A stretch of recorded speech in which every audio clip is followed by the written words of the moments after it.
So my name is Fraser Hudgton. I'm the director of the Free Speech Union in Scotland. We've held quite a few events here in the past 2 or 3 years, but we've got an increase in number of events we're doing now.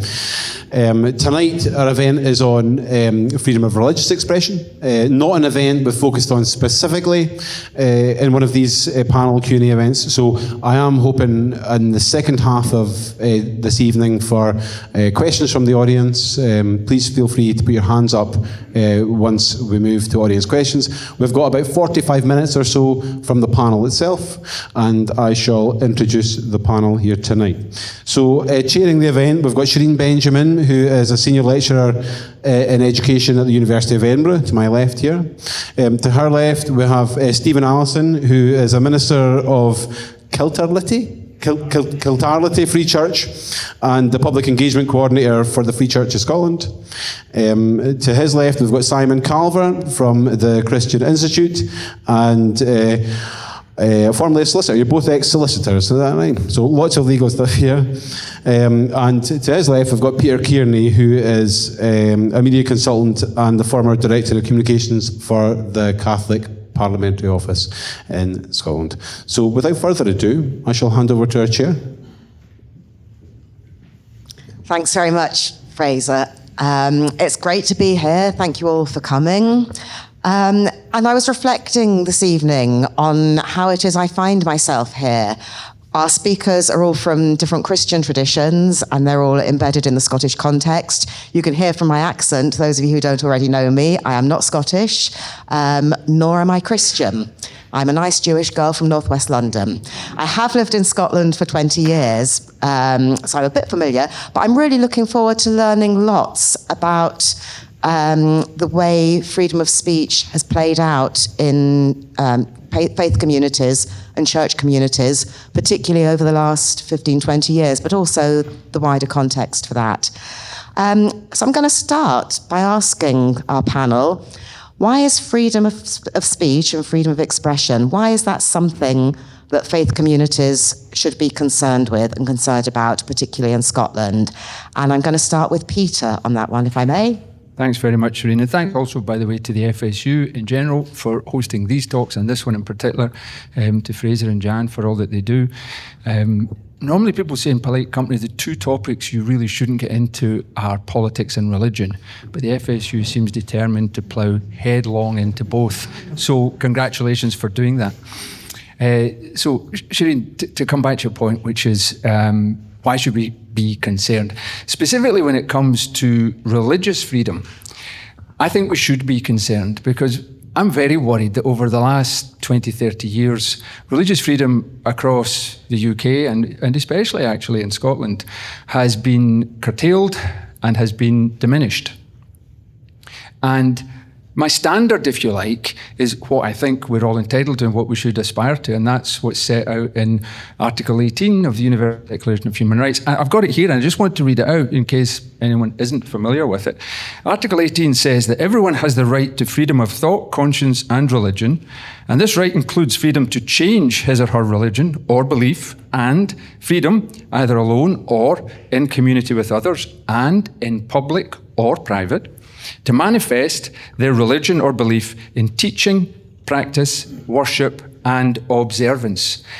That's a pretty full definition of the sort of freedom we should all be able to expect and be guaranteed. And I think it's been curtailed, particularly in the last 15 years. And quickly, I just wanted to illustrate that by way of two examples, two particular dates. The first one was the 16th of the 10th, the 16th of September 2010. That was the day that the late Pope Benedict XVI came to Edinburgh. He came on a UK visit. It started here because in September the Queen was normally in Balmoral, and it was always going to begin with a meeting with the Queen. So she came to Holyrood Palace just down the road. Pope arrived at Edinburgh Airport, went straight to the palace, and they met. And the Queen gave a speech of welcome outside that day. Now, what I found interesting, actually quite depressing about that, was the definition that was used when she talked of religious freedom. I freely admit that I don't imagine the Queen wrote every word of that speech. She would have conveyed a message prepared by her government. The planning, by the way, for that visit had taken place at the tail end of 2009 and then through the spring of 2010 when Gordon Brown was the Prime Minister. Jim Murphy, who many of you will know, was the Minister who was piloting it all. And so a lot of the preparation would have been done then. In May 2010, we had a general election. Coalition government came in with David Cameron as the Prime Minister. So they basically inherited the visit, they kept it going. But just briefly, I want to just quote what the Queen said. In her address along the road here to Pope Benedict, she said, quote, "We hold that freedom to worship is at the core of our tolerant and democratic society." I found that quite depressing because I thought freedom to worship isn't a definition of religious freedom. Freedom to worship is effectively saying to those of us who have a religion or a belief, do what you want behind the doors of your church, synagogue, mosque, but keep it there. And that, as I hope you can see, is significantly less fulsome than Article 18. So that, for me, was a bit of a barometer, if you like, of how, at the UK level at least, freedom of religion was viewed. And the second date I would mention would be in, I think it was the spring of 2022. There was a case at that time in the UK Supreme Court. They were considering whether or not the Northern Ireland Assembly had the legislative competence to pass a buffer zone bill, and it had gone to the UK Supreme Court. The Scottish Government had a particular interest in this, and so the Scottish Government sent the Lord Advocate, Dorothy Bain, to London, where she spoke to the Supreme Court. If you're interested, you can go onto the Supreme Court website. Interestingly, all the proceedings are televised. And you can look back 2022 and you can see the speech that the Lord Advocate gave. I found it, on one level, watching what she said, actually surreal, but certainly very, very concerning and very worrying. And if I can, I'll just briefly quote again from a couple of things she said. Bear in mind, the context here is a discussion on, obviously, the legislative competence of the Northern Ireland Assembly, but also the wider issue of a buffer zone, which, as you know, is an area around an abortion facility where certain expressions are severely curtailed. And she said that making a difference between silent attendance outside a clinic as opposed to one where there's overt and violent types of conduct was folly. We shouldn't make that distinction, in her view. She went on, "It may very well be that silent vigil or silent prayer is just as concerning or worrying, just as psychologically damaging to the woman attending the clinic as it would be if people were shouting abuse at her." And then she finally said, "Silent prayer, almost, quote, standing in judgment, is far more damaging to the young woman than hurling names and abuse at her." Now, I found this concerning on really multiple grounds, apart from the fact that she didn't offer any evidence that anyone ever had been subject to violence or abuse. There have never been any arrests outside an abortion clinic pre-buffer zone legislation in Scotland for a breach of the peace, for harassment, or for intimidation. Interestingly, when Gillian Mackay's bill went to consultation, Police Scotland said that they didn't see any grounds for legislation like this. But my point really is that with someone as senior as the Lord Advocate saying that being silent could be as threatening as someone hurling abuse, I felt we had kind of gone through a looking glass here. I could imagine a football match where all the opposing fans just stand silently, glaring at everyone on the other side, and the police round them up because clearly not hurling abuse or physical missiles or objects is far, imagine how psychologically damaged the fans on the other side must be. It becomes absurd. So, I've probably taken more time than I should have, but that's basically to say that I think we should be concerned because I do believe there have been some really very active attempts to curtail and to suppress religious freedom. Thanks very much. And that's a really good introduction to us to Article 18 rights and some perceived encroachments that have been made. We will come back to buffer zones in a bit. That's a big substantive topic. Before we do that, I want to come to, who am I coming to next? Stephen next. So from a free church perspective, where do you see the importance of freedom of religious expression, freedom of religion, freedom of conscience? How has that played out in Scotland? We've heard a bit about the last 15 years. Can you give us a bit more of the background, maybe from longer ago than that? So that we've got the context. Not everybody in the audience will have the context that some people will have. Sure. So I suppose, you gave some dates. Let's go back to 1843. The Free Church of Scotland, I would say, was founded on the principles of freedom of religion, freedom of speech. It was about state interference in churches and religious practice, in who could or could not be ministers of our churches. So prior to 1843, the Free Church of Scotland was the Church of Scotland. We were the National Church of Scotland, the Established Church of Scotland, and this right of patronage meant that landowners, and the largest landowner being the Crown, were able to appoint the ministers to our churches. And eventually, after 10 years of conflict through the court, and this being seen as a property right to appoint ministers, the Free Church of Scotland felt this could not continue, felt that they had to leave the establishment in order to be free from state control. So they founded the Church of Scotland Free, and it was that freedom from state interference in the church. And I think that those principles then have always been at the heart of the Free Church of Scotland. Actually, some of our founding fathers were involved in legislation about Catholic emancipation prior to 1843.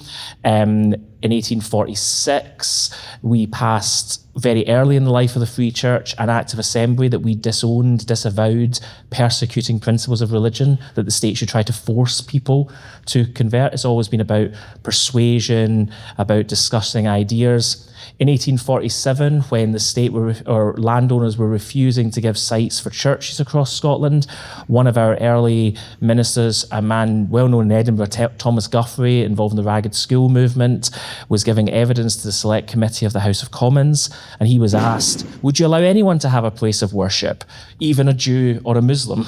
And his answer was, of course, it's not for me to stand between someone's conscience and their God. And so the Free Church has always believed in this strong rights of freedom of conscience, freedom of belief, and also freedom of speech coming into that I should be allowed to seek to persuade you to change your religion, to follow what we believe is right, to follow Jesus the way we believe he teaches, but always having that freedom for you to practice your religion, for you to practice your beliefs, but also the freedom to seek to persuade and encourage you to change that, and to that going both ways, that discussion. So I think that has always been a part of our identity in the Free Church of Scotland. It's always been a big part of what we stood for, that actually the right of liberty of conscience should be lived out. And I suppose that's where today we're involved in these same discussions with others, whether within the Christian church or out with the Christian church, on issues of freedom of speech, freedom of religion. I suppose what I would say, looking at the current climate in Scotland, is that freedom of religion seems to be the lesser brother of protected characteristics, the one that's forgotten about, the one that's often put down. I first started getting more heavily involved in some of the political stuff around the passing of the hate crime legislation in Scotland. We were involved in giving evidence to the committee, involved in some of the discussions about freedom of speech clauses going into the legislation. And the religious groups were willing for the broadest possible freedom of speech clauses. The freedom of speech clause for religion talks about freedom to discuss, criticise, expressions of antipathy, dislike, ridicule, or insulting. It allowed for proselytization or urging someone to leave their religious practices altogether. All the other protected characteristics wanted purely discussion or criticism. They wouldn't go as far as the religious groups. And in fact, when a broader freedom of speech clause was suggested around transgenderism or sexuality, suddenly that was homophobia, transphobia. And the minister putting forward the legislation, a certain Humza Yusuf, had to back down, and he had this weaker clause for freedom of speech about other protected characteristics. But because the religious groupings were very welcoming of ridicule, insult, free discussion, a broader clause was put in place for religion. And that's why I think it's a weaker brother and kind of not treated the same way. Thank you. I mean, that context is really interesting in terms of thinking about why faith groups, and particularly church groups in Scotland, have found themselves becoming so involved in freedom of speech discussions. Wondering, Simon, if there's anything you want to add? Yeah, I mean, to Stephen's point that religious freedom is the poor relation. Article 9 of the European Convention on Human Rights deals with freedom of religion or belief. And I think it's indicative that if you buy any textbook on the convention, the chapter on Article 9 is always the thinnest chapter. I mean, as an illustration of the issue, I think it's fair to say that the response in some quarters to Kate Forbes seeking the leadership of the SNP betrayed that there is a significant body of opinion that thinks that you should not be involved in public life, not at a high level at least, if you have strong Christian convictions. Just last week in Westminster, they were debating the assisted suicide issue. Esther Ranson wrote a letter to all MPs insisting that some of them who didn't agree with her had undeclared religious beliefs that were motivating them. So the implication of that, I mean, firstly, she offended agnostics and atheists who were not lying. They didn't have religious beliefs. She offended religious people who had been perfectly open about their religion. They were not concealing it. But the clear implication was that if you have religious beliefs and you want to take part in a discussion about policy, you have to declare your beliefs first. And if you do, your opinions are worth less than other people's because you're religious. I think that's the clear implication. So I think the Christians should be concerned about free speech for the pragmatic reasons, the way it's kind of working out for us, but also for principled reasons. You know, we share, I'm sure with many other people, a commitment to truth, to the idea that there is such a thing as truth and that truth can be discovered. But it can't be discovered if you narrow, you know, what people are allowed to talk about. There's a passage in the Bible, you'll forgive me for mentioning the Bible, I am a Christian, that talks about people suppressing the truth. So this is a common human tendency. So I think we have to stand up against that tendency in order to find the truth. I think as well, humility, because of course we can all get things wrong. And quite a lot of us in the Christian church are converts. I didn't used to be a Christian. I converted. I heard the Christian faith. I didn't agree with it. I heard people talk more about it. I changed my mind and I became a Christian. And that's a process that a lot of people have been through. And that should make you more humble, should make you more willing to learn. It should make you think, I shouldn't silence that guy even though I disagree with him, because he might just be right, or there might just be something I can learn from him. So that's another principle, I think, that we come to this with. And then lastly, to Stephen's point about the conscience. Our consciences don't belong to the state, and our consciences shouldn't be coerced. We should persuade, we should argue, but we shouldn't be coercing people. Again, a Bible passage, Jesus talked about rendering to Caesar what is Caesar's and to God what is God's. The idea being that not everything about our lives belongs to the state. And so for the state to regulate our consciences is a very, very serious matter. Thanks very much. Anything either of you want to add to that? Yeah, I just wanted to amplify something that Stephen said. He obviously said that among the protected characteristics, religious belief tends to be the poor relation. He's absolutely right. That is unquestionably true. There are so many examples of that. But here's one that came into my mind. During COVID, restrictions were put on all of us, where we could go, what we could do, how many could gather, etc., etc. particularly draconian restrictions were placed on places of worship in Scotland. For a significant period, we were only allowed 20. This was regardless of the size of the church, by the way, and then it went up to 50. And I remember at the time going in mid-COVID to a B&Q, and it said at the time, maximum number of customers, 200. Along the road, this was in Paisley, St Mirren's Cathedral, is seating for 400 and was only allowed 20 people in. So there was a particular approach there which undoubtedly penalised places of worship. And in the end, it took 19 evangelical ministers and one priest to take a case against the Scottish government, which they would have won had it not been for the fact that just before it concluded, the Scottish government removed the restrictions. But I just point out to say that this isn't just people imagining that religion is being in some way penalised. Actually, in tangible examples, it is. Okay, thank you. And we might be able to return to that in a bit. I want to move on to thinking about the kind of broad assembly of people, if I can use that term, who find ourselves concerned about encroachments into freedom of speech at the moment. And that includes people in universities like myself. Also, as I look around the room, I see a lot of women that I know through the debates on sex and gender who've come into the discussions about freedom of speech because of freedom of speech on sex and gender being closed down. And the groups of women who are involved in that themselves are a political loose coalition from all political parties and none. So there's quite a broad alliance of individuals and groups who find themselves concerned with state overreach, if you want to call it that, the problems around defending freedom of speech and wanting to do something about it. And I'm interested in what you think the possibilities are of working in such a broad coalition, particularly with people with whom you might agree on very few substantive matters.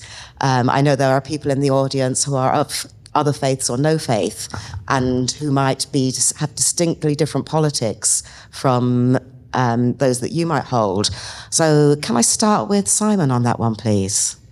Yeah, well, it's easier to work with people with whom you disagree when the thing you are defending is the freedom to disagree.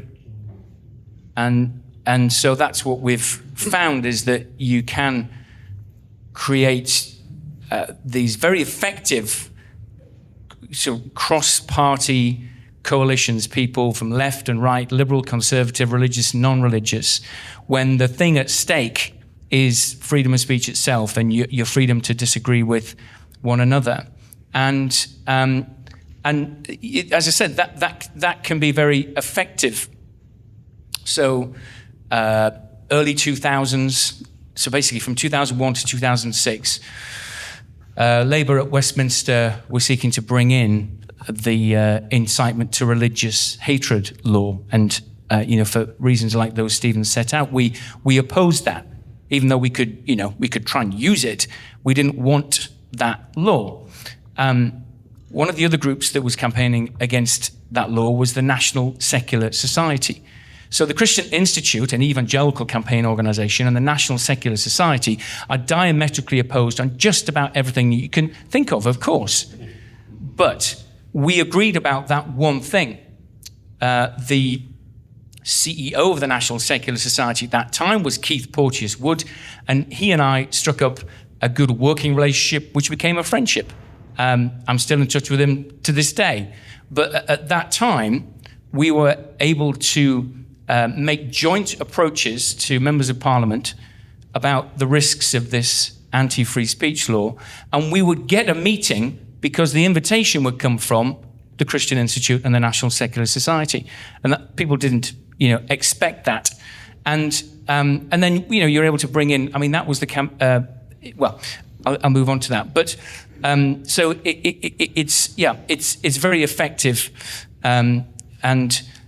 but you've got to be very focused.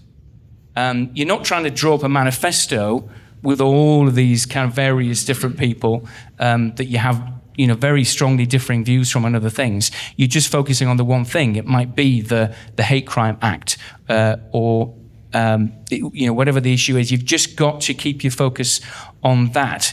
But it also, I think it presents unique kind of opportunities to demonstrate the generosity of what free speech involves, that you are defending other people's freedom of speech.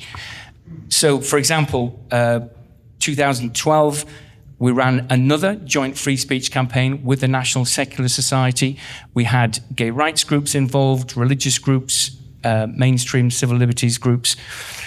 And the slogan of that campaign was, "Feel free to insult me." So it was focused on the idea that I want you to have the freedom to disagree with me.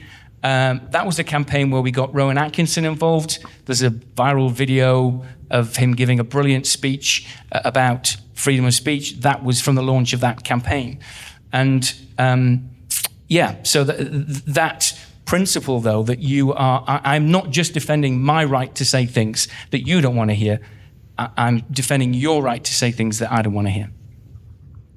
I just wanted to say that you mentioned, Shireen, that maybe differences of opinion or belief within the room, but there would be differences on the panel. We would have confessional differences, but that's absolutely fine. To sort of amplify Simon's point, he mentioned Matthew 22 and the render unto Caesar that which is Caesar's.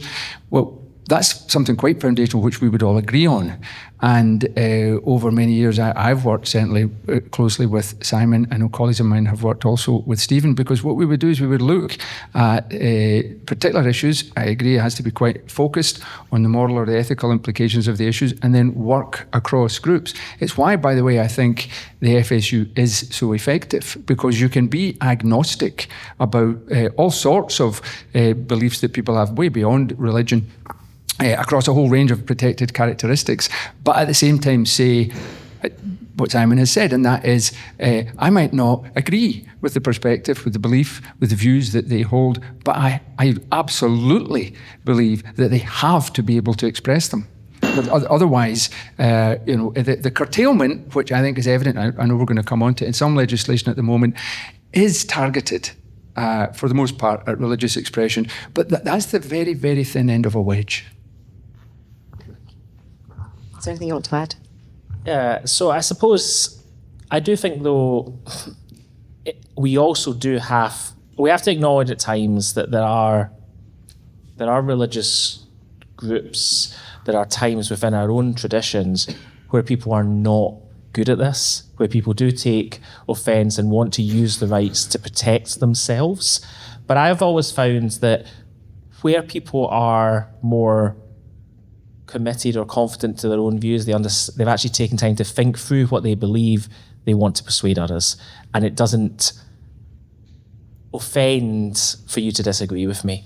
And I think we have to encourage that as much as possible. And so being able to actually say, we know where we disagree, we can talk about that, but it's not personal. And I actually do think that's where the Christian tradition is very clear, that we believe everyone is made in the image of God with inherent worth, value, dignity.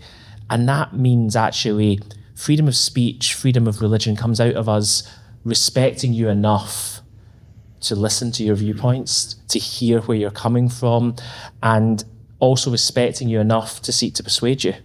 That we don't think you're so closed off, you won't listen to anything we have to say. Now, but at the same time, Christians have got this wrong, other religious groups have got this wrong, and I think we have to acknowledge that. I was once involved in the campaign against so-called Islamophobia at the United Nations Human Rights Council, and prior to being involved in that campaign, I had known a lot of Christians and probably would have half agreed with them that thought, actually, blasphemy laws are okay in some circumstances. Actually, they were never okay. They were never helpful, because they are often used by those with power to suppress other people's viewpoints, other people's ideas. And actually, is it honest if you disagree with me on something, but you just toe the party line because of some forced legal standard that says you must sign a test act in order to be a university teacher, for example. And therefore, I think, we have to It's not about protecting our positions. It's not about, well, if we were in charge, we'll switch our viewpoint suddenly if we get the power. But I think we have to therefore, and it's responsible on us as those who are people of faith, to challenge other people of faith when they get that wrong and do try to suppress discussion or other viewpoints. Thank you. A narrative I hear quite a lot in universities is that freedom of speech, people who are talking about freedom of speech, are coming from the political right and from socially conservative groups. And quite often, the prominent part played by church groups, Christian groups, in debates around freedom of speech, particularly in Scotland, quite often that's brought up as evidence that freedom of speech is a concern of the religious right, or the right generally, but particularly the religious right. How would you answer that? Can I give an anecdote there that I think to some degree it maybe refutes that? An example, I would say what we're doing tonight is an ecumenical endeavour, but another example of an ecumenical endeavour, entirely in the Scottish context, would be the peace vigils outside the Faslane nuclear facility against Trident. In the last couple of years, there have been multiple occasions when the most senior Catholic archbishops and the moderator of the General Assembly of the Church of Scotland and other Christians and other people of no religion have got together to campaign on that. I don't think that would be considered by any stretch a right-wing issue, quite the opposite, actually. Similarly, they did it in the Dungavel Detention Centre, which housed asylum families, asylum seekers. So I think tangibly on the ground, what has happened is when it comes to freedom of expression, I was going to talk about the Faslane later as an example actually of what happens when you don't have a buffer zone and people can just make their views known peacefully and openly. And what we've seen is that religious leaders have come together and done exactly that on an issue which I don't think you could categorise as being on the right. Yeah, I would say that often the problem with a lot of these debates is that labels are used to attack the person and to somehow not discuss the views by labelling as far right. And that happens so often in our political discourse right now that the moment you say any opinion, you come from any background, suddenly you're jumped upon because you're far right. And that allows them to just deplatform people, stop people appearing, but it's not engaging with the substance of the debate. And I think that's where the work with others, feminists and other groupings, is so important, that actually we're able to kind of trust each other and develop that trust, and not attack people's motives, deal with the actual issue itself. Yeah, just to briefly agree with that. I mean, the Christian Institute has 60,000 supporters across the UK. There's a lot of them will be very, very surprised to find out that they're right wing. I mean, it's news to them. It's a lazy slur. It's a caricature, as Stephen says. It's just used to write off the view rather than giving people the opportunity. And I think that somehow being a Christian and being in church means that you're automatically right wing is so factual, but it's a lazy accusation that's made to shortcut debate. In all of our religious groupings, you have people of all political parties, like whether that's Catholic Church, Free Church, any churches. It's always been the case. There's multiple political parties involved. We're not the kind of polarization you see sometimes in the United States. In the UK church, it has always been the case. There's been all political parties represented. Thanks. Okay, so before we move to audience questions, I do want to return to buffer zones and tease that out a little bit more. So, Peter, do you want to kick us off with that? No, it wasn't Peter, was it? It was Stephen, in fact. Sorry. Trying to be so balanced and have different persons starting. A different person to start with each topic. So that was Stephen. Yeah. So I suppose where the Free Church came involved in buffer zone legislation was entirely about freedom of speech, freedom of religion. It is not the case that we have a large number of people in the Free Church engaged in any of these behaviours outside abortion clinics. There may be individuals in different congregations who do, but I've not really encountered them much. I've maybe met one person who goes to a free church that might do this sometimes. So we were never thinking we would encourage this, that we thought this was the best way of debating an issue around abortion. We would be in complete agreement with those who are doing so outside abortion clinics on when life begins and what we think about abortion. But it was not the tactics or the approach we would really encourage or think was the best way forward within the Free Church.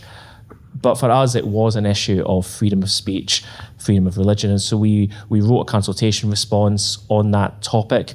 And actually, I gave evidence to the committee of the Scottish Parliament on it in the freedom of speech panel, not in those opposed to the legislation, because we were not saying this is something we would do. And I suppose there's a couple of issues that it's a matter of principle. First, it is the right to defend other people's conscience, that there are people who believe this is what they should do, that they are being faithful to what they believe they are called to do. There are some people who believe this is their calling to be involved, particularly those perhaps who've had abortions in the past and are very affected by it. And we wanted to defend their conscience. But perhaps more significant than that, I think it is setting a dangerous precedent. I think that the moment you say a topic is off limits in a certain place, the moment you say this is where we don't talk about this, you say this topic is really off limits. And I think since we've seen some of the repeal of Roe versus Wade in the United States, it's become off limits in Scottish political debate. It was being used to attack people that you can't have a conscientious objection to it. Only one MSP voted against the legislation, although some did abstain. So you're saying these topics are off limits, not just to be discussed, and that does have a chilling effect on people's willingness to talk about these topics. And I guess we also think it sets a precedent for other controversial topics not to be banned from discussion in different places. With a lot of these issues, you're given the worst case stories. Harassment, intimidation is what's happening outside abortion clinics. But that is already illegal in Scots law.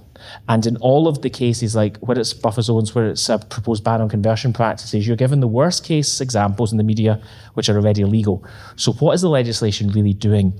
When it comes to buffer zones, it is about seeking to persuade someone not to go ahead with an abortion.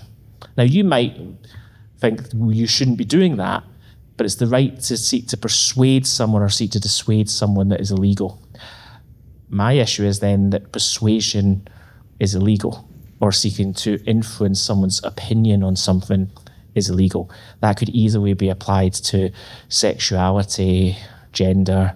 That could easily be applied to assisted suicide in the future. To seek to persuade someone not to go ahead could be seen as illegal. In fact, there was a petition to the Scottish... So I gave evidence to the Scottish Parliament Committee saying this could be extended to other areas. Everyone else on the panel said, no, it's only about buffer zones. And then the clerk said, point of information for people here, there is a petition before the Scottish Parliament right now to create buffer zones around hotels and places where immigrants are being housed. And so they wanted to extend it there. Now, obviously, I don't think anyone should be protesting that, but already people are thinking, oh, that's a good idea, that buffer zone. I can use that, and therefore they'll use it in whatever contentious political issue they want to use it in. And so for us, it was always about this ability, the precedent you are setting about freedom of speech, freedom of religion, and that's why we were happy to defend, stand up for, support those who do want this right, which tends to be more from the Catholic Church, I would say, but yeah. Can I just, before we go on, I mean, I want to come back to the idea of the undiscussability of it, because I think that's a really important element. But I want maybe play devil's advocate for a bit. I'm terrible on names, by the way. Peter, you talked about maybe a football crowd having, silent protests, or you're going to enforce silence on a football crowd. I think that is distinctly different. Women going to an abortion clinic, whether to seek counselling or whether at the point of having that abortion, are likely to be in a state of distress, are doing something that is very personal, and it could be said that at that point, that that specific point, that visit to the abortion clinic, they deserve privacy, and that to encounter people praying outside and seeking to persuade them not to go ahead is an invasion of privacy and an incursion on their rights, their freedoms. So I'm wondering how you would respond to that. Well, I did actually use a moment ago the example of the protests outside Fastlane, the Trident nuclear base, and they take place frequently, and I've used that as an example and said, so if you work there and that's your livelihood and you're going in, you're going to be met with people who've got placards and who've got banners, etc., and are questioning what you do for a living and actually suggesting that you shouldn't be able to make the living that you do. Maybe that's distressing for the people who work at that base, having to read that or watch that, or as it were, run the gauntlet of protesters to get into their workplace. But if it is, as a society, generally we've pretty much accepted that, well, so be it, because that's a balance there to be struck, and maybe they do have to see and hear things that they're not comfortable with. But on the other hand, the people who are standing there have the right to make that expression. When I've used that, sometimes people have said to me, yes, but they're not accessing healthcare. They're not being impinged, as it were, or interfered with in that way. And what we don't want to do is make it impossible for people to access healthcare. The point I would make, I think I did earlier, is please go back to the consultation responses on Gillian Mackay's bill and look at the one that came from Police Scotland. There has never been an example in Scotland of anyone being unable to access an appointment, a care in an abortion facility. Never. No one's been prosecuted. There have been a number of FOIs on this, and no one has been prosecuted for assault, for intimidation, for breach of the peace. So we have to look at that and say, to some degree, this is actually a red herring. No one was being prevented from doing anything. Talking about privacy, it effectively applies in places that are private, not in places that are public. I mean, to give you another just quick example, when I did work for the Catholic Church, was in an office that looked into George Square. And I remember just after Russia invaded Ukraine, there was a small group of Ukrainian, I don't know if they were Ukrainians, but they were pro-Ukrainians anyway, and they mounted a vigil for quite a few weeks in the middle of George Square. And they just stood there, they had Ukrainian flags, and they had some placards, and basically they were saying, free Ukraine and support Ukraine. They didn't do anything other than that. They just bore silent witness to what they saw, quite rightly, as an egregious breach of international law, etc. And it struck me, what if the Russian consul based here in Edinburgh had got the train through to Glasgow, got off at Queen Street and walked across George Square? He would have been forced to see, to hear, and to confront people with whom he, I imagine, completely disagreed, and who completely disagreed with him, who felt what his government was doing was completely wrong, and by extension, presumably, what he believed in was completely wrong. So should he have been able to say to the police, I don't want to see that. I don't want to hear that. Arrest them and take them away so I don't have to encounter that. And that brings us back to the slippery slope I spoke about. And the whole point of freedom of speech is basically what you've got here on the poster, which is that, to tell people what they do not want to hear. That's ultimately what this is all about. Yeah, so we do have to be concerned about vulnerable people. Of course we do. And I think that's a valid question. But we mustn't allow the concept of vulnerability to be weaponized to single out certain opinions. And we see an awful lot of that. The weaponization of the idea that your opinions harm me is something that's been used again and again and again in lots and lots and lots of different areas. Now we've got that. We've got that concept now enshrined here in this law, which is badly drafted. It was rather irrationally conceived, and so the effect now is that you have the member who put forward the legislation admitting that it applies in private spaces, in homes near abortion clinics. So to the privacy point, kind of whose privacy wins? Gillian Mackay, was asked directly if somebody was praying in their own home and it was seen through the window by somebody accessing an abortion clinic at the end of the street, could they be prosecuted for praying in their own home? And she said, maybe they could. And another example of the kind of overreach is that we have a case now in Northern Ireland of a retired pastor who was holding a church service, preaching the gospel, on the fringes of an abortion buffer zone in Northern Ireland. He said not a word about abortion. Nobody was wearing abortion pins. There were no abortion flags. There was nothing whatsoever to do with abortion. But the police are prosecuting him because they are implying a motive to him. They are reading into his actions something which isn't present, and they are actively prosecuting him right now. So that kind of overreach should worry anybody, I think. Just before we go to audience questions, I want to return to the point that you made, Stephen, about how the issue has become so difficult to discuss. Do you have a sense of why that is?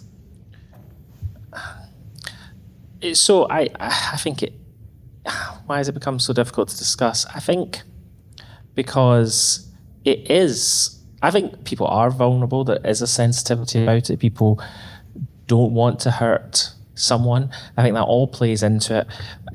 Why has it become so difficult to discuss? Because society has moved to a point where the norm is pro-choice. And it's got so strongly that way that we might accept there are people who might think differently, but they're not the rational people in public life. They're not the people who have been educated. It's quite often what comes into it. And I think, so it's become a kind of test issue, probably because of the United States as well. And I think that has had an influence, that it became a dividing issue where you stand on that issue in the United States, which in a way it didn't here. But yeah, it has become a difficult issue to discuss. It's become an issue that is just a touch point issue for people.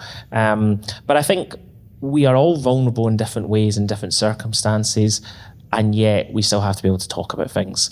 And I think that's where, from our point of view, it comes down to take it in a different context. A child in a school who is questioning their sexuality or gender identity is a vulnerable person. And yet they go into a school and they are presented with one viewpoint, and in fact are often encouraged towards that one viewpoint. I think that is just as wrong. And I think we want to be able to discuss things openly and allow, and yes, seek to persuade people, and also recognise there are limits to freedom of speech. Harassment is illegal. You cannot harass someone going into an abortion clinic, even if you're just using words. That there's a line you've crossed.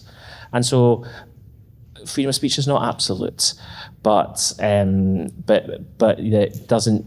We should still be able to talk about things. Yeah. Okay, thanks very much. Questions and points from the audience. Okay, I see Murdo at the back. Hi, Murdo Fraser, MSP. Thank you very much to the panel. Great discussion as ever. I want to ask a question about a topic that was only touched on very briefly towards the end by Stephen, and you mentioned it in passing, and that is conversion therapy, or so-called conversion therapy, perhaps. Now, in the Programme for Government speech the First Minister gave to Parliament 2 weeks ago, he said the Scottish Government are still committed to legislation to ban conversion therapy. They won't be taking that forward in the current parliamentary session, but would look to put that in their manifesto for post-election. So there's obviously been a bit of a cooling from Scottish Government, maybe something to do with the Deputy First Minister's involvement, but in principle, the Scottish Government are still committed. So my question would be, what is the panel's view on the impact on religious freedom should a ban on so-called conversion therapy come in? Okay, who wants to lead with that? Yeah. So people who only watch the news could be forgiven for thinking that churches are carrying out terrible atrocities against gay people on a routine basis. Stonewall, recently, south of the border, recently released a poll claiming to show that 31% of LGBT people had been subject to conversion therapy, and they pointed the finger squarely at the church. Somebody pointed out that if you gross that up for the number of gay people, then it's something like 24,000 episodes of conversion therapy a year. The church does 42,000 weddings a year, 24,000 episodes of conversion therapy a year. It would have to be being done on an industrial scale. And if indeed it was the kind of terrible physical and verbal abuse that's sometimes alleged, it would already be illegal, and you can be absolutely certain that, quite rightly, it will be being prosecuted. So the idea that there is a gap in the law is a nonsense. And the idea that churches are somehow getting away with terrible abuse against gay and trans people in the name of conversion therapy is nonsense. What the campaigners really want is a speech crime.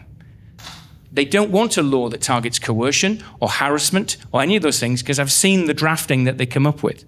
The Scottish government's own draft legislation, they came up with a dozen clauses or so. They claimed that they'd solved all the concerns about freedom of speech, but they definitely had not.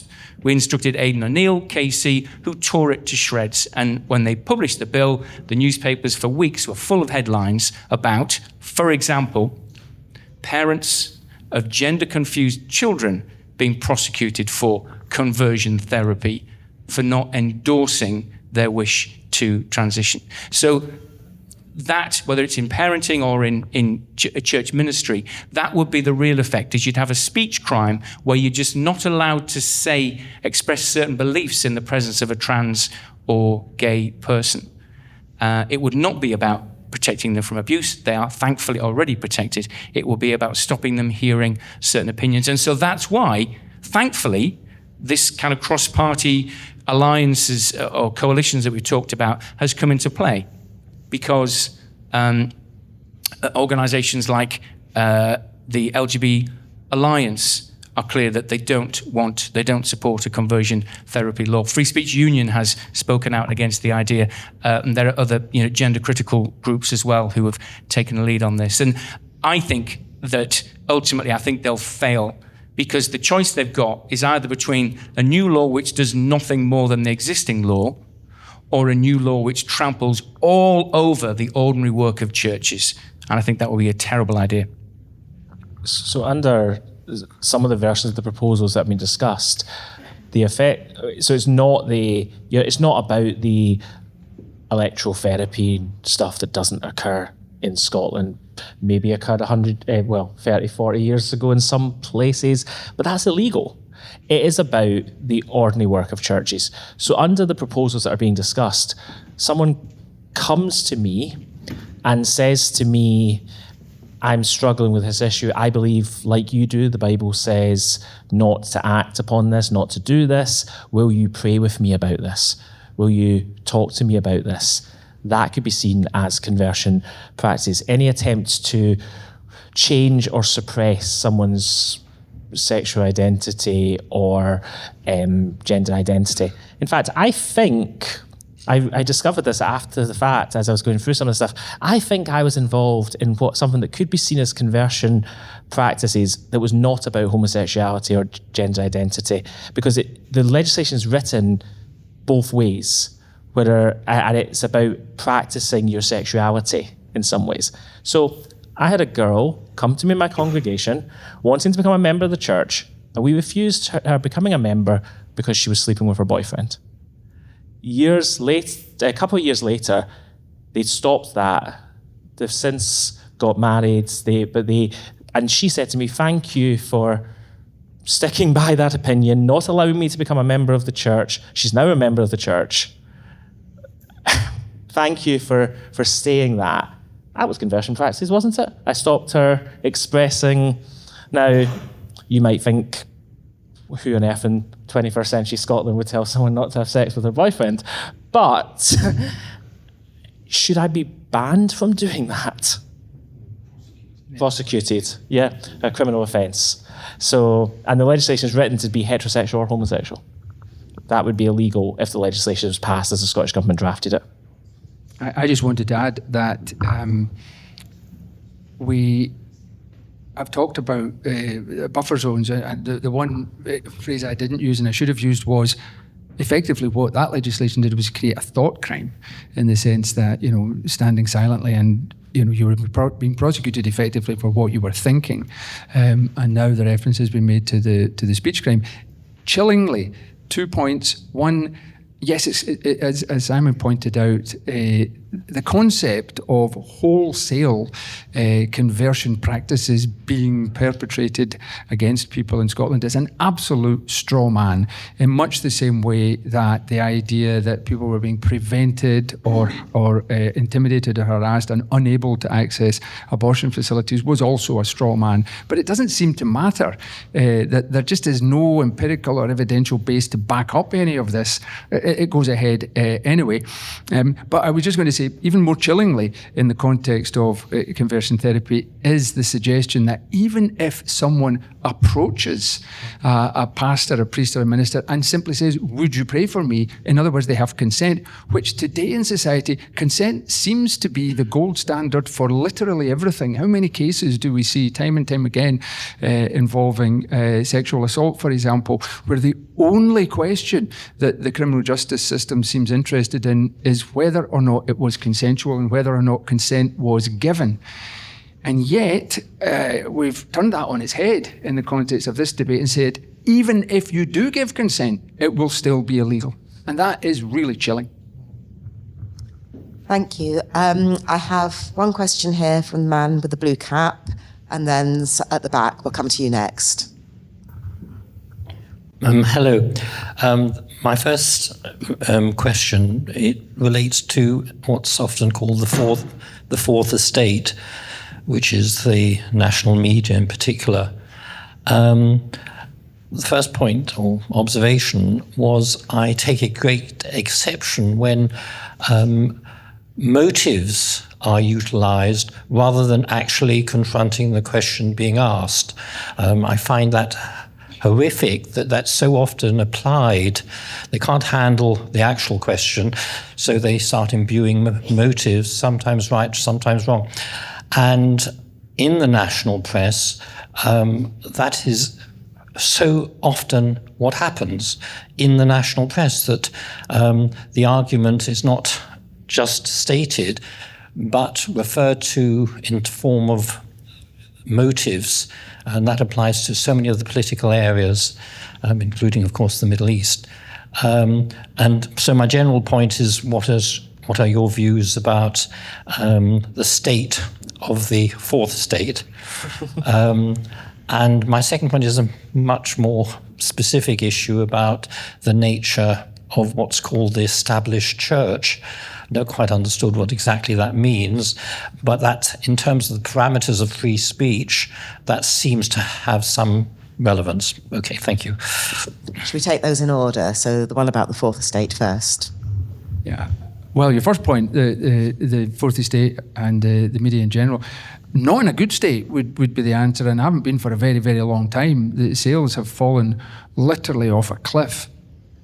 I can remember far back enough to the days when the Sunday Post, which was the biggest selling newspaper in Scotland, sold more copies than the New York Times. But that was because effectively every single household in Scotland got a copy of the Sunday Post.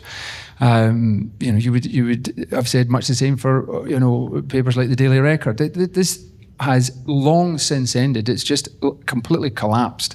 Now, we could have a debate about that of itself. I used to go and give talks to schools, speak to sixth-year pupils, and one of the first questions I would ask them is, how many of you look at a daily newspaper? There may be 90 or 100 pupils in the room. It was rare for a hand ever to go up. I would ask, do any of you ever look at a Sunday newspaper? You might get one hand go up. And I used to think, naively, interacting a lot with journalists in the media, that young people just weren't interested in the concept of going out and buying a newspaper and paying money for something that they could get online. And in the last 20, 25 years, everything's gone online. So I assumed that, well, maybe they just get their news from online news site, maybe go to BBC or Sky News and look at it. So that was my follow-up question. How many of you look at at, for example, BBC News or Sky News to get your news, nobody put their hands up either. So it wasn't really that there was almost a rejection of the concept of buying a newspaper and reading it. And that model for most newspapers, where an editorial team would scan the horizon, national, international, local, sift, edit, and present that back to readers as a sort of digest of what was going on, just does not interest young people at all. They live, for the most part, in silos. And so what they want to do is just look at an area that interests them. They'll follow someone on Instagram, they'll follow someone or whatever, and it will be on topics that they're interested in. I find it profoundly depressing because I think their views are narrowed. I think it has an effect, quite a dramatic effect actually, on public debate, because people no longer have kind of commonality. When we all used to watch news at 10 or the 9 o'clock news, we ended up having kind of broadly the same sort of informed perspective on a lot of things. That just doesn't exist anymore. I think it's very difficult. There are other sources out there, other avenues for people to get news, but my experience has been that a younger generation are not particularly interested even in the concept of news as an older generation might have understood it. And the second question, was... Just see if either of you want to add to anything about the fourth estate. Yeah, so I suppose all of what Peter is saying has resulted in less investment in journalism, investigative journalism. And that means that what the Fourth Estate are looking for is sound bites, short comments, and an easy story to tell. And that often also means that if it's a more complex story, like a format like this is great, you get to discuss for a long time, but it's a more complex story to tell, you don't want to transmit that. To give just one example, I was interviewed around the time of the SNP leadership campaign about Kate Forbes, member of the Free Church of Scotland, and it became like 30 seconds on the telly. But it was probably about 15, 20 minutes of interview.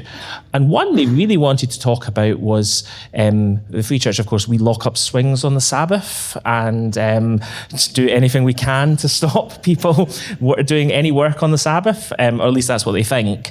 And so the question I was asked was, won't it be a problem if she becomes First Minister that she'd have to work on the Sabbath? And I gave a detailed answer about why that's totally not what the Sabbath's about, why acts of necessity, compassion, doctors, nurses, all these people work on the Sabbath. I'm sorry, I think Kate Forbes has worked on the Sabbath during COVID when she was Finance Secretary, just perhaps. And also then said, but also, we don't want a First Minister who never rests, who is burnt out completely. That's not healthy for anyone. Gave this answer. Of course, that was never transmitted, never discussed, because the article story wants to say Free Church who chain up swings on a Sabbath. Was it Mark Twain who said if a person does not read the newspaper, he is uninformed. If he does read the newspaper, he is misinformed. So, I mean, it's an old problem. And the other thing I discovered about the news media before I even started this work 30 years ago was, if you read about a story that you don't know anything about, you just assume that it's kind of basically an accurate account. But if you read a story about something that you know about, you think, what on earth are they talking? I was there. It was nothing like that. And so that's a huge problem for trust in the media. I mean, I think, and I don't know how to, I think that part of the solution is not to trust in the media. I don't mean to just sort of become an island where you don't believe anything anybody says.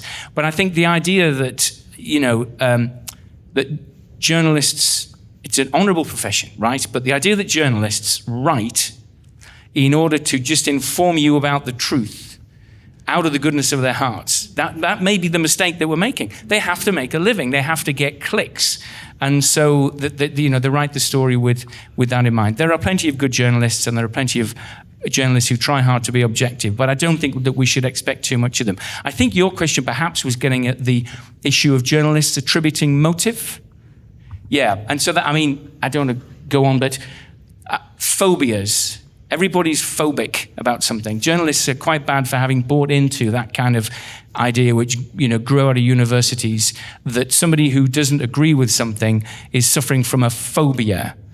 And I think that's a big mistake. And people are, I think, increasingly just sick of being told that they are phobic, transphobic, or whatever, just for disagreeing with something. And I think it would be good for journalists to stop those kind of lazy tropes and just tell the story.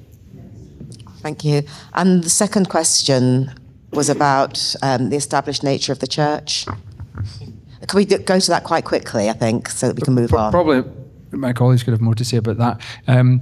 There is a distinction to be made. Obviously, south of the border, the Church of England is the established church, and members of the Church of Scotland and the Church of Scotland would be at pains to point out they're not the established church, they're the national church, so there is a difference.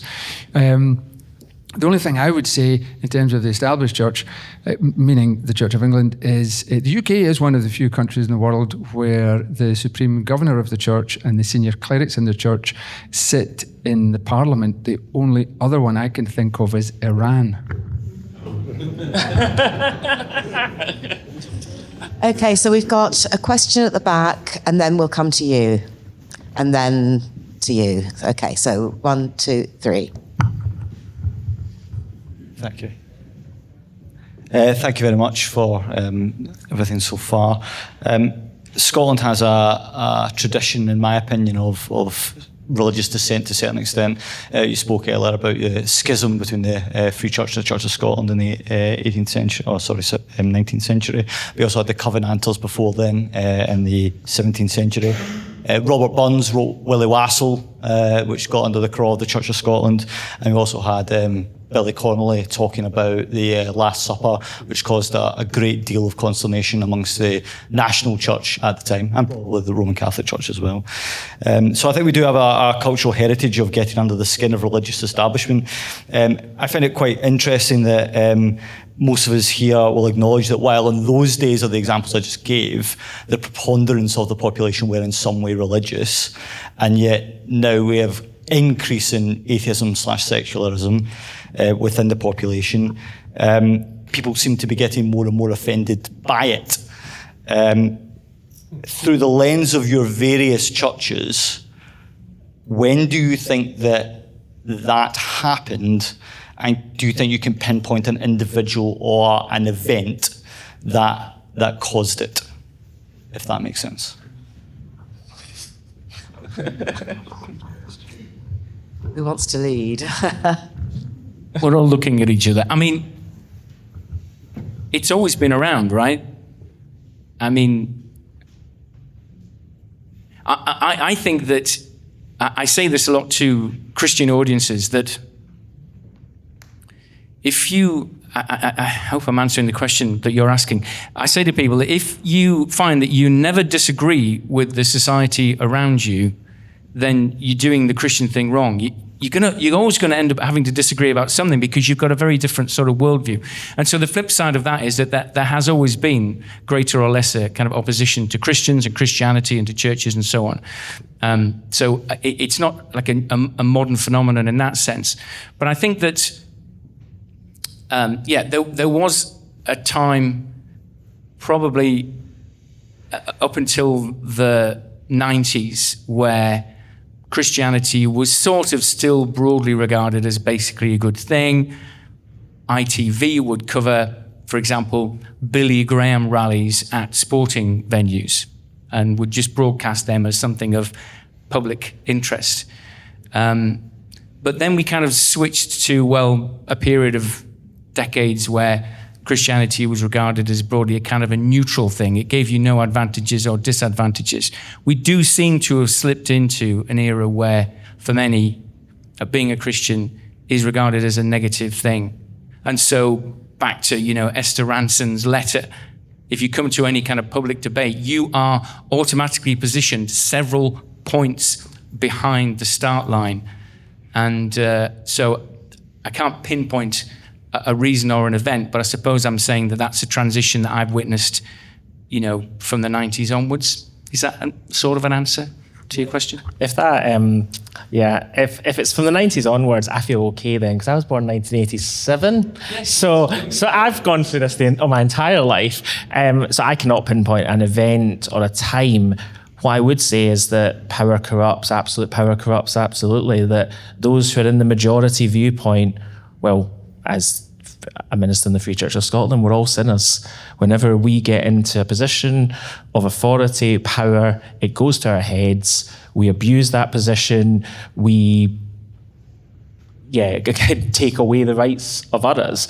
That should never have been the case. And I think we should be looking for something where, and I think you see it actually, even in the time of Jesus, his harshest criticisms, he coined the word hypocrites to describe the religious leaders in his day, because they were using power for their own advantage.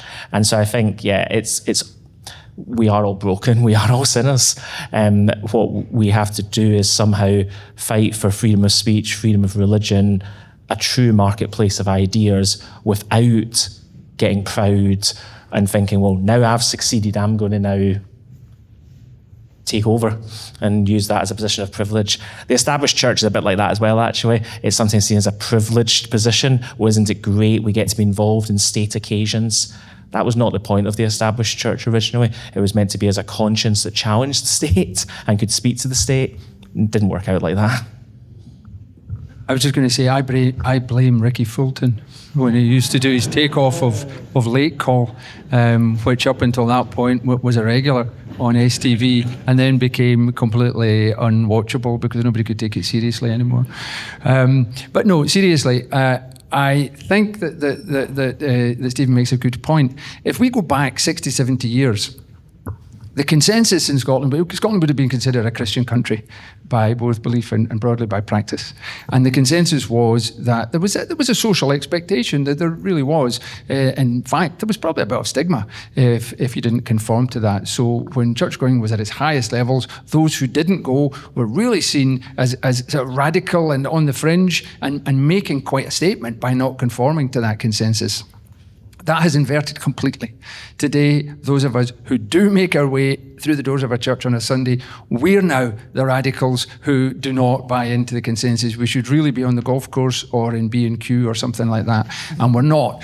So that is a change. And there was, Stephen's right about this, there was a sense in which the more powerful a church becomes, it's many centuries since the Catholic Church had any temporal power in this country, but it's not that long since they had it in Ireland. And I would use that as an example. In Ireland, in the 80s and 90s, the Catholic Church was extremely powerful. People would have said things like the two most powerful people in the country are the Archbishop of Dublin and the Taoiseach, and they weren't far wrong. But when the church immerses it and actually goes against, that injunction in Matthew's Gospel to render unto Caesar that which is Caesar's, things do go wrong, and they go wrong quite quick, and people don't like that, and there's a deep resentment of that, and when you're so high up, you've got a long way to fall. Now, the Scottish trajectory was not exactly the same as that, but there were similarities to that, and I think over many, many generations of people feeling stifled almost by the expectations that were placed upon them, and now they have total and utter freedom, and they want to indulge that freedom, and they kick off every vestige, as it were, of Christian identity, kick against it. I think humans tend to behave a bit like a pendulum. We do go probably too far one way, and sometimes the church has been guilty of behaving a bit like a theocracy, and then we go far too far the other way. We always find it very hard to stop somewhere in the middle. But don't forget, if you want to be a radical, come to church. Okay, I've got two women waiting to speak to you, and then, right. Hi, I was wondering what the panel think about the feeling that a lot of people have that they've lost the freedom to ridicule or criticise religion, especially certain religions, and whether you think that there's going to be a time where criticism or ridicule of religion will be made illegal. Typically, yes, I suppose that has been seen in some circles, but I guess that's why we were so in favour of broad freedom of speech clauses when it came to things like the hate crime legislation. Actually, ridiculing, insulting shouldn't be made illegal. Sadly, I think in some of the debates, more internationally than here, and I suppose it's you do get this kind of Christianity versus Islam type debate, and I think that I don't think we should be jumping on that bandwagon as Christians. I think there should be fair discussion of Islam. Like we want to be able to disagree with Muslims, but I wouldn't actually ridicule it. It wouldn't be how I would approach it. Having said that, I don't think people should be stopped from doing so. But yeah, there is a bit of that at times. But that's why we argued for the strongest possible freedom of speech clauses about religion to ridicule and insult. Yeah. So if you think that what you believe is true, then you believe that it can stand on its own 2 feet, and so you don't have to have laws stopping people from disagreeing with you. So I think there's a confidence issue there about people who want the law to stop you criticizing their religion. And I mean, personally, I've given up being offended, and it just saves so much time. And if somebody wants to attack my religious beliefs, not attack me for believing it, although it happens and I can live with it, but if somebody wants to attack my religious beliefs and actually have a meaningful conversation about the content of my beliefs, I'm up for it. I'm relieved when anybody wants to talk about Christianities, and I think that has to be our attitude. I don't know how to answer the question about Islam because, of course, there are a range of views. I think of one of my Muslim friends who's very happy to, have any kind of discussion about his religion and my religion, and those people exist. But there are some people, and we use the word Islamist to distinguish them, don't we? Who will just not allow any questioning of their Muslim beliefs, and they want blasphemy laws, and there is far too much credence given to those voices. We must resist them every time.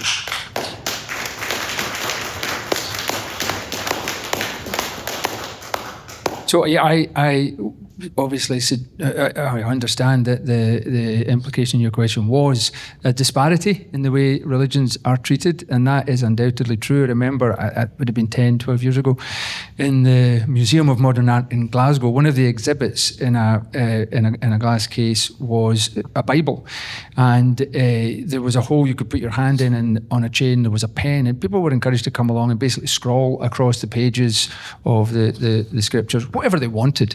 So you can imagine what resulted in all sorts of obscenities and so on. Anyway, this was Glasgow Life, as it was recently christened, being progressive. Now, I would take Stephen's view on that. I don't think that is particularly helpful. I don't see any particular merit on that, encouraging people to vandalise, desecrate, however you see it.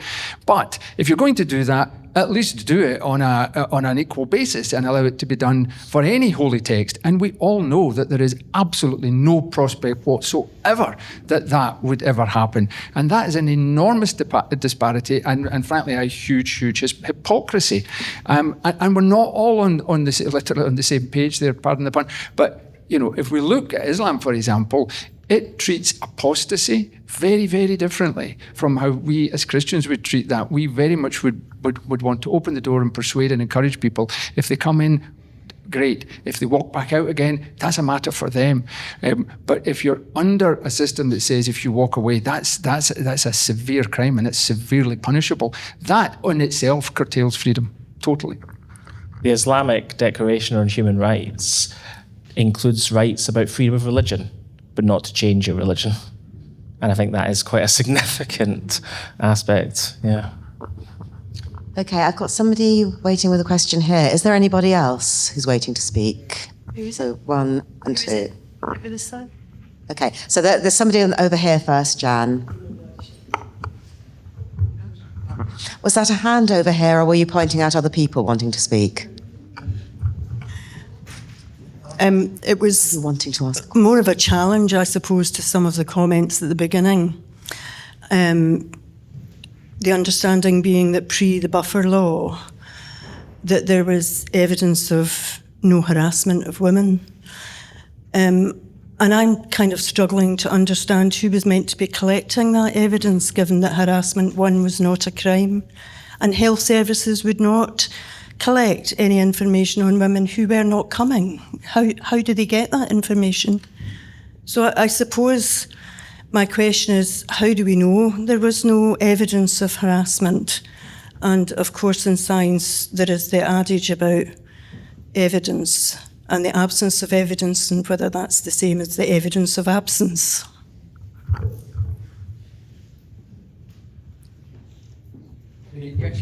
Pick that one up. What I was referring to specifically was Police Scotland's response to the consultation on Gillian Mackay's bill. And Police Scotland, who do gather evidence, but clearly, obviously, they can only gather evidence of what has happened and the presence of something, not its absence.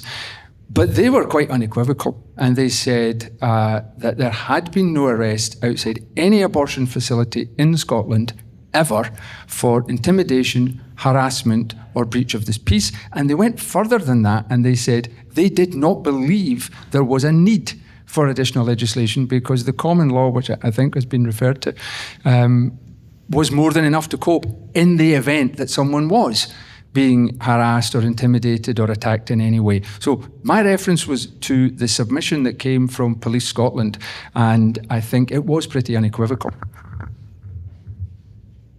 I had a forest of hands going up. I'm not sure who was pointing out that somebody else wanted to ask a question. I've got one there. Hi, can the panel comment on the relationship between humility, Christian humility as a value, and slightly old-fashioned ideas of tolerance for other people expressing their views and not preempting them, not closing down their right to do so?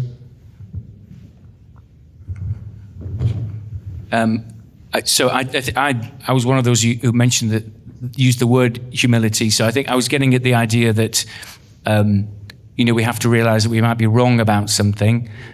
And I was using the example of the fact that for those of us who are converts, I used to be wrong about the most important thing of all, which was whether Jesus Christ is my savior. So you have to be open to the idea that you might learn and grow. You also have to be open to the idea that challenges to your beliefs. So you can either, A, realize that you're wrong and change your mind altogether, or B, attenuate your beliefs in the light of new information, or C, become stronger in your convictions as a result of being challenged. So that's kind of what I meant by humility. You were linking that to tolerance. Our sense of old-fashioned tolerance, where we would say people had the right to have a meeting, let's say, about being critical, gender critical. Yeah. And I'm thinking of a meeting in Portobello where there was a huge attempt to stop a group of women from having a meeting to discuss. So maybe, yes. So I think what you're getting at there, and I'm sorry if I'm being dim, is just the idea that you are still convinced that there is a person or a group of people who are saying things that are definitely wrong, but you tolerate the fact that they are saying them. Yes, that's right. And that is just such a basic thing. And we just can't get on. This instinct that we have developed, whereby if I hear somebody say something which is a challenge to certain favoured beliefs, not to all of them, but just certain favoured beliefs, I can and I must shut them down. And it's a really complex question, but I'm going to point the finger at one of the villains of the piece, EDI. So EDI training, it just metastasized from whatever it was originally meant to be to training people officially, public sector, private sector, voluntary sector, that there are certain opinions which kind of cannot be expressed. And if they are expressed because the person hates you and wants to harm you, and you have the power legally to stop them saying the thing.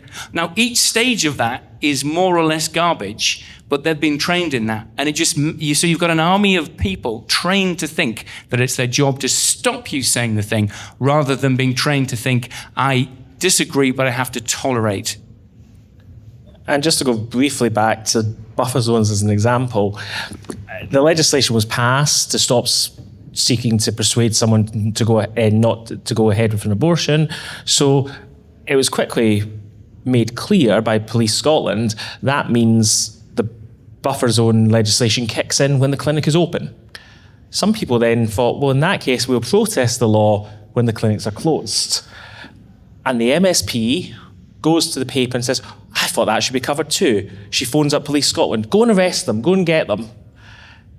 What is she really trying to do? Is it about just protecting vulnerable women, which at least there's a good motive there, I might disagree with her, or is it about stopping people protesting, disagreeing with a law?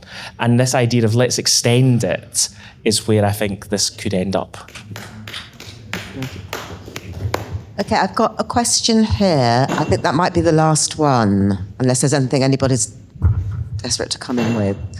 2 or 3 years after the unfortunate French schoolteacher Samuel Paty was beheaded for saying the wrong thing, a teacher in Batley Grammar School, following the religious education curriculum, made the mistake, should we say? No, he exercised what we would regard as his right to show a picture of Muhammad that had caused a great deal of controversy, and presumably to lead a discussion of the significance of iconography in religion.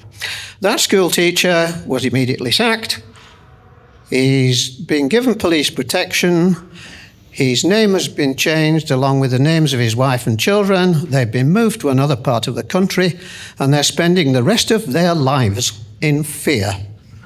Now then, where's that leading us? One of you want to pick that up? I think, yeah, to some degree, I think it comes back to the lady's question earlier on, which is there is a disparity. Without doubt there is. And it's very, very damaging. And when we do what we've suggested is happening in a number of areas, take certain beliefs and give them a level of protection that we do not give to others, then this is where we end up. And that is extremely problematic. We started by saying that among all the protected characteristics that exist in human rights legislation, there is no question that religious belief, religious identity is the poor relation. And that's an issue for us, because for the most part, we talked here about persecution, discrimination against Christians and Christian belief. But the other side of that coin is to set other religious beliefs, in this case Islam, on a level where they are literally untouchable. And there is no question that that can be just as problematic, just as damaging. Anything either of you wants to add? Doesn't have to be. Yeah, I think it is a justice that so little is said about that case. And I think we have to be very wary about a form of policing speech which has much more of an eye to the reaction of a small subset of the community than they do to the law and free speech. And so, for example, prosecuting somebody for setting fire to a Quran, as happened recently in, was it London? I mean, that nobody will be prosecuted for setting fire to Das Kapital, the Bible, the Book of Mormon, the Hindu Vedas, and so on.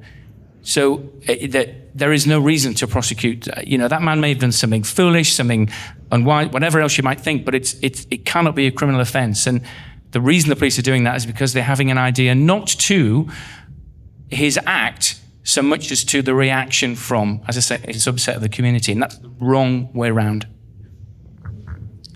Thank you. We're going to need to finish quite soon, but before we do that, is there anything that any of you wants to add that you think hasn't been explored enough, or you're wanting to leave with the audience as a final reflection? I would say that what's brilliant about an event like this is that actually one of the issues is often a lack of understanding of people of faith and illiteracy about religious belief, particularly because it has become a minority viewpoint. And so having discussions, seeking to understand one another better is what freedom of speech should be promoting. It should be the positive outcome of this, that it's not just about defending our rights, but it's actually understanding one another. I think if there was more understanding about religion and belief, the stuff on COVID that you mentioned wouldn't have happened.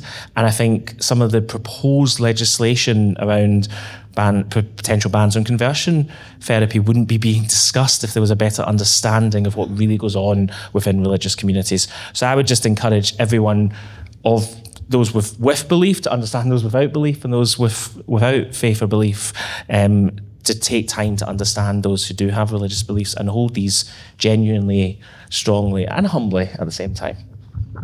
Thank you. Simon? I agree exactly with Stephen, and for that reason, I'm grateful to anybody who's willing to have these discussions, or willing to listen, and willing to put their own point of view. So I'm grateful to FSU for hosting us, and grateful to you for being willing to listen to us. I would endorse that entirely. I was just going to finish with an example. I spoke earlier about speaking to groups of school children, sixth-year pupils. The talk I used to give was basically focusing on the old canard. It's a very, very old one, that religion is responsible for more violence, more bloodshed than anything else. You hear that a lot, particularly in the media, generally by people who are religiously illiterate or ignorant. And so I would say to pupils, I was speaking to kids at Catholic schools, you will face this, and you will be, have to deal with this once you leave school. And once you get out there, there's this jaundiced view of religion. It's, the bodies pile up. And what I would do is I would go through all the religious conflicts I could over the last 2 millennia. And it started with, went back as far as the Crusades, and look how many people, most people, by the way, in the Crusades who died of dehydration, malnutrition, and disease long before they even got to the Holy Land. But, hundreds of thousands did die, don't doubt that, on both sides. And it was definitely religiously motivated, no question about that. Spanish Inquisition and all the other Inquisitions were likewise religiously motivated. A lot of them had to do with witchcraft as well. So you need to add them onto the religious tally. The 100 Years' War, you need to put that on the religious tally. Reluctantly, I even used to put the conflict in Ireland there, although technically that was political, not religious. But anyway, throw them all in, and you come up, in my estimation, over the last 1,000 years or so, with about 1 million people who've died as a result of religion. And then we go to the secular humanist, the atheist column, and we can kick off, if you like, with both world wars, neither of which were religious, and we quickly got up to 20, 40, 50, 60 million. Then let's add into that side of the balance sheet Stalin's Soviet Union, and you can see there that we're into tens of millions. The bodies really do begin to pile up. And then Mao's China probably it supersedes everyone. The Kim dynasty, Pol Pot, etc. I got up to about 100 million. The point I made there: any society that abandons religion, it doesn't just abandon them. In the case of those totalitarian and tyrannical communist regimes, they banned it. It wasn't just abandoned, it was totally prescribed. Once you prescribe religion, that's when the blood really starts to flow in a society. So I think what we need to do is encourage exactly the sort of tolerance, openness that the FSU have done with this debate tonight.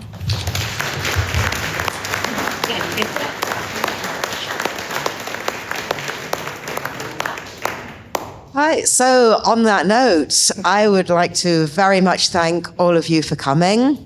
I'd really like to thank the FSU for organising and hosting this event. So we've got with us Fraser, who's... What is your job title? I never know. Just... The director of the FSU in Scotland. Okay. And Jan McVarish, what are you in the FSU? Education events. And we have, is it Moira who's been... Yeah, Moira, volunteering at the desk. So thank you to those people. And thank you very, very much to my wonderful panel for a terrific evening. Lots to think about, lots to go away and talk more about, lots more to understand. It's been fascinating. Thank you very, very much.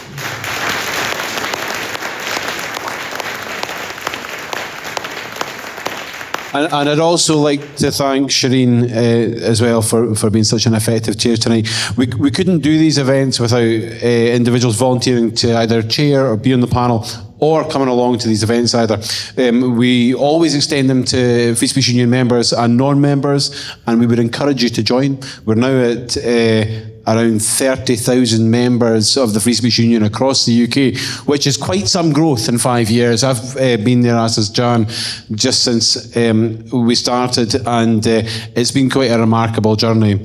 And we see for ourselves that individuals are either getting sanctioned in the workplace, at university, or prosecuted for expressing faith beliefs, along with a range of other beliefs. So it is important stuff, and we felt it was an important thing that this discussion took place here tonight. I'm always looking for topics for other events. We will be having more events in Edinburgh later this year, a couple in Glasgow, and I've got Dundee coming up next month on the 18th of June. So if you haven't reserved your spot, please do so. We're almost sold out already, and we only put it up last Friday. That's an event that our founder, Toby Young, will be chairing, and we've got Joanna Cherry on the panel, Claire O'Brien, one of Scotland's Human Rights Commissioners, Dave McGrogan from the University of Northumbria, a law professor, and Professor James Allen from the University of Queensland, Australia. So even the Australians are coming to Dundee. They must have heard about the glorious weather that they have in Tayside. I will look forward to seeing you there. There'll be another one in Aberdeen as well later in the year. There's lots to come, so keep in touch. Please come and talk to myself, Jan, Moira, or my colleague Sigrun, who's sitting over there hiding in the corner as well, if you want to talk about membership of the FSU or future event ideas. But thank you all again for coming, and thank you, Shireen, and the panel. Thank you.